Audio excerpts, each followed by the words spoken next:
قرآن میں ہندوؤں کو کافر کہا گیا ہے؟ کہیں بھی نہیں کہا گیا. پورے قرآن میں دعویٰ کرتا ہوں ہندوؤں کو کافر نہیں کہا گیا. جس نے ہم کو اس دنیا میں بھیجا ہے اسی کو دنیا سے بلانے کا حق ہے. ہمیں یہ حق نہیں ہے ہم اپنے آپ آتم ہتیا کر لیں، خودکشی کر لیں. یہ سب کچھ نہیں حق ہے، کیونکہ مالک موت و حیات اللہ ہے. میں نے جواب دیا تھا تو سارے ہندو بھائی میں مجلس پڑھ رہا تھا وہاں سمٹ کے آ گئے تھے. سہارنپور کا واقعہ. تو میں نے کہا کہ بھائی کافر اس کو کہتے ہیں جو پرمیشور کو نہ مانے، جو پرمیشور کو نہ مانے، جو پرماتما کو نہ مانے، جو اللہ کو، گاڈ کو، خدا کو نہ مانے، اس کو کہا جاتا ہے. تو اس کا مطلب ہستی تو ایک ہی ہے. سائیں بابا کیا کہتے تھے؟ سب کا مالک ایک. میں آیت پڑھ رہا ہوں، الذی خلق الموت والحیات لیبلوکم ایکم احسن عملا. ہم نے موت و حیات کو اس لیے پیدا کیا ہے تاکہ ہم دیکھیں کہ تم میں اچھے اچھے اعمال اور بہتر اعمال کون بجا لاتا ہے. تو موت حیات کا مالک کون ہوا؟ وہ ہوا. لہٰذا میں ایک جملہ دینا چاہ رہا ہوں یہاں پر کہ جب ہمیں یہ پاور نہیں، اسی لیے اسلام میں کیوں خودکشی حرام ہے. خودکشی یعنی آتم ہتیا کرنا جو ہے یہ حرام ہے، جائز نہیں ہے، پاپ ہے. اور کچھ لوگ ایسے ہیں احمق کہ جو اسلام کے نام پر اس طرح کی حرکتیں کرتے ہیں، آتم ہتیا کرتے ہیں، ہلاکت کو شہادت کا نام دے، وہ بھی غلط ہے. تو اب یہیں سے سوچئے کہ جب ہم اپنی جان خود سے نہیں دے سکتے تو دوسروں کی جان لینے کا کیا حق ہے؟ آپ دیکھیں کوئی بھی دھرم ہو، ہمیشہ ہر دھرم، ہر مذہب اچھائی کا پیغام دیتا ہے، امن اور چین اور سلامتی اور شانتی کا پیغام دیتا ہے. لیکن لوگ جو ہیں وہ دھرم کے بارے میں معلومات نہیں رکھتے ہیں، جو سمجھ میں آتا ہے کرتے ہیں. اگر یہ ایسا کہہ رہے ہیں کہ ہمیں اچھا چاہیے، بولیے کیا جملہ ہے ان کا؟ وہ پریزیڈنٹ کو خط لکھا ہے انہوں نے، اس میں اجازت چاہیے ہے کہ مجھے خودکشی کی اجازت چاہیے. جی تو ان سے اجازت لینے کی کیا ضرورت ہے؟ وہ تو خود اپنی جان نہیں دے سکتے خود سے، تو آپ کو کیسے اجازت دے دیں گے؟ دھرم کے اصول کے اعتبار سے موت کیا ہے؟ موت برحق ایک دن تو آنی ہے، لیکن پاور اسی اللہ کو ہے. جب جس کو چاہے وہ بھیجے، جب چاہے بلائے.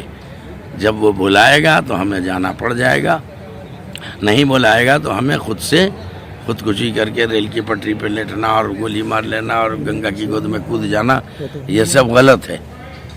لیکن مولانا یہ جو بیان انہوں نے جاری کیا اور اچھا مرتی کی مانگ کی انہوں نے، یہ تو اسلام کے حساب سے دیکھا جائے تو منع ہے، لیکن اب تو وہ ہندو ہے. ہاں تو ہندوؤں سے بھی پوچھ لیجیے آپ، ان کیا بھی کہاں ہے؟ کوئی مرنے کی اچھا دے سکتا ہے؟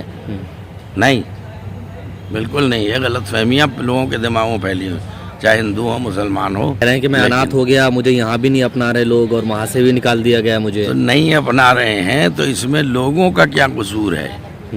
آپ خود سوچیں نا کہ آپ نے ایسا کیا فیصلہ لیا کہ نہ ادھر کے رہے نہ ادھر کے رہے. یہ خود سوچنا پڑے گا. خالی جو ہے دھرم گروؤں کی توہین کرنا، اللہ ملا ایسے بولنا غلط بات ہے نا. ٹھنڈے دل سے بیٹھ کے سوچو. اگر اپنی سوچ بدلیں گے اور اپنے فیصلے پر نظر ثانی کریں گے تو سبھی لوگ جو ہے ان کا سمان کریں گے. اور بہرحال آپ تو جانتے ہی ہیں کہ یہ انسانیت ہمارے دیش میں پائی جاتی ہے. آدمی کیسا بھی ہو، پیاسا ہے تو پانی تو پلا ہی دیں گے، بھوکا ہے تو کھانا تو کھلا ہی دیں گے. تو اب ہندوستان کی حکومت کو ان کے ساتھ کیا کرنا ہے؟ ہندوستان کی حکومت کو چاہیے کہ آگے کے لیے ایسی کوئی وہ نہ کرے. آگے کوئی ایسا نہ کہ اچھا چاہیے، ہم کو مرنے کی اجازت چاہیے. یہ کیا مطلب ہوا؟ کسی کو کیا حق ہے کسی کے مرنے کی اجازت دے دے؟ یہ غلط بات ہے. حکومت کو چاہیے کہ جو غلط فہمیاں پھیلی ہوئی ہیں ہندو اور مسلمان کے بیچ میں، چند لوگ ہوتے ہیں وہ انہوں نے غلط فہمی پھیلا رکھی ہے، اس غلط فہمی کو دور کرائیں. ایسا نہیں ہے کہ سارے مسلمان ایک جیسے ہیں، ایسا بھی نہیں کہ سارے ہندو ایک جیسے ہیں. یہ ایک تیسری طاقت ہوتی ہے بدیشی، باہری، جو ہمارے ملک کو برباد کرنے کے لیے اس طرح کے فلیتے لگاتی رہتی ہے. اور ہمارے جو بھولے بھالے لوگ ہیں جو اتنی سمجھ نہیں رکھتے ہیں وہ ان باتوں کو یقین کر لیتے ہیں اور بلا وجہ اپنے چمن میں خود ہاتھ لگانے لگتے ہیں. یہ غلط بات ہے، ایسا نہیں ہونا چاہیے. اس لیے کہ ہر دھرم پیار اور محبت، امن، سلامتی اور شانتی کا پیغام دیتا ہے، اسی طرح اسلام بھی پیغام دیتا ہے۔ اسلام کی نظر میں جان کی کتنی قیمت ہے، آیت بہت مشہور ہے جس کا ترجمہ یہ ہے کہ جس نے ایک انسان کی جان بچائی اس نے ساری انسانیت کی جان بچا لی، جس نے ایک آدمی کو بلا وجہ مار دیا اس نے سارے انسانوں کو مار دیا۔ تو اسلام بالکل اجازت نہیں دیتا، اور میں بدگمانی نہیں رکھتا ہوں، مجھے یقین ہے کہ ہندو دھرم میں بھی ایسا کچھ نہیں ہے، سناتن دھرم میں بھی دھرم کے اعتبار سے ایسا نہیں ہے۔ یہ لوگوں کی سوچ ہے جو کج ہو گئی ہے، تھوڑی ٹیڑھی ہو گئی ہے۔ سوچ کا علاج پیار سے محبت سے کرنے کی ضرورت ہے۔ گورنمنٹ کو چاہیے کہ یہ غلط فہمیاں دور کرائیں تاکہ ہندو مسلمان کندھے سے کندھا ملا کے آگے بڑھیں اور دیش کو جو ہے وہ ترقی دلائیں۔ وہ بھی غلط ہے۔